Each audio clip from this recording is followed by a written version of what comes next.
नमस्कार शेतकरी मित्रांनो. शेतकऱ्यांसाठी अतिशय आनंदाची बातमी मित्रांनो. नमो शेतकरी योजनेचा हप्ता उद्यापासून सर्व शेतकऱ्यांच्या खात्यात जमा होणार आहे. 3 नोव्हेंबर ते 5 नोव्हेंबर पर्यंत सर्व शेतकऱ्यांच्या खात्यात नमो शेतकरी योजनेचा हा हप्ता जमा होणार आहे. यासाठी आपल्याकडे फॉर्मर आयडी असणे अतिशय गरजेचे आहे. ज्या शेतकऱ्यांची फॉर्मर आयडी असेल अशा सर्व शेतकऱ्यांच्या खात्यात नमो शेतकरी योजनेचा हप्ता हा जमा होणार आहे.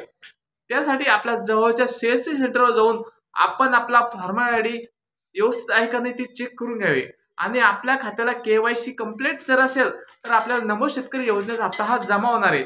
आताच काही दिवसानंतर आता बिहारमध्ये निवडणुका लागणार आहे. त्याच्यापूर्वीच नमो शेतकरी योजने आणि पीएम किसान योजनेचा हप्ता हा शेतकऱ्यांच्या खात्यात म्हणजेच 3 नोव्हेंबर पासून तर 10 नोव्हेंबर पर्यंत सगळ्या शेतकऱ्यांना 4,000 रुपयाची मदत मिळणार आहे.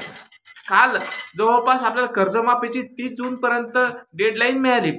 त्याच्या पार्श्वभूमीवर शेतकऱ्यांना थोडीफार मदत मिळण्यासाठी नमो शेतकरी आणि पीएम किसान योजनेचा हप्ता आपले मुख्यमंत्री देवेंद्र फडणवीस यांनी घोषणा केली. आज बिहारमध्ये काही इलेक्शनचा प्रचार करत असताना देवेंद्र फडणवीस यांनी सांगितले, आम्ही महाराष्ट्रातील शेतकऱ्यांना लवकरच नमो शेतकरी योजनेचा हप्ता देणार आहोत.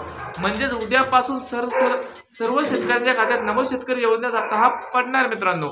म्हणजे 4,000 रुपये सर्व शेतकऱ्यांच्या खात्यात जमा होणार आहे.